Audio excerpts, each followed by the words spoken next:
महाराष्ट्रातील एक असं मंदिर जिथे आजही देवाचं आणि दानवाचं युद्ध होतं. याचाच इतिहास जाणण्यासाठी मी आलो आहे कोयाळी गावात.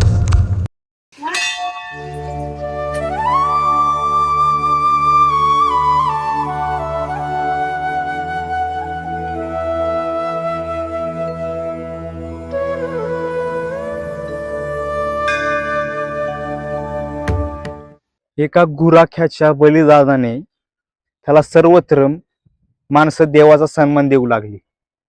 ही गोष्ट आहे कोयाळ्यातल्या भानोबाची. भानोबा हा गुराखी होता. तो त्यांच्या गुरांना जीवापाड प्रेम करायचा. चल लवकर चल. हा चल रे.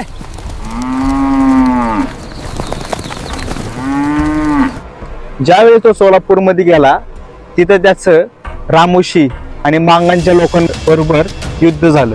आता युद्ध का झालं तर दुसऱ्या गावचा कोणतरी येऊन गुराखी आमच्या वावरात येऊन त्याच्या गुरांना चारा देतोय.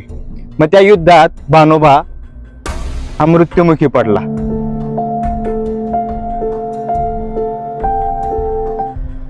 मग त्याच्या मृत्यूनंतर असं काय घडलं जे ऐकून तुम्हाला धक्का बसेल. त्याच्या कळपातली एक गाय एका मुक्या जनावराला साक्षात वाचा फुटली आणि ती सोलापूरवरनं थेट कोयाळीमध्ये भानोबाच्या आईकडे गेली.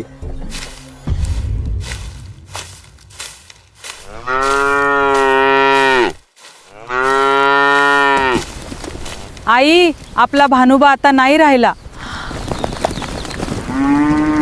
आणि तिने सर्व झालेली हकीकत त्याच्या आईला सांगितली. भानोबाची आई त्याचा शोध घेत सोलापूरमध्ये आली आणि भानोबाने त्याच्या आईला देवाच्या रूपात दर्शन दिलं.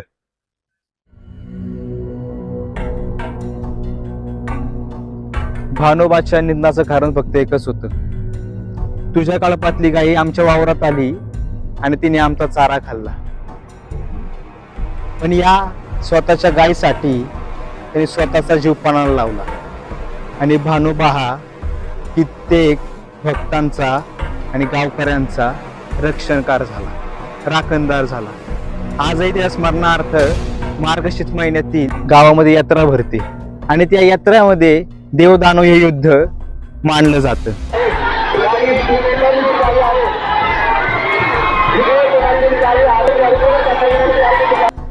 ज्यावेळेस दानव ह्या देवाच्या नजरेला नजर मिळवतो त्यावेळेस तो बेशुद्ध मुखी पडतो, म्हणजेच त्याचा मुर्दा पडतो. अशी प्रथा महाराष्ट्रातील पुणे जिल्ह्यातील कोयाळी आणि पुसेगाव गावात होते.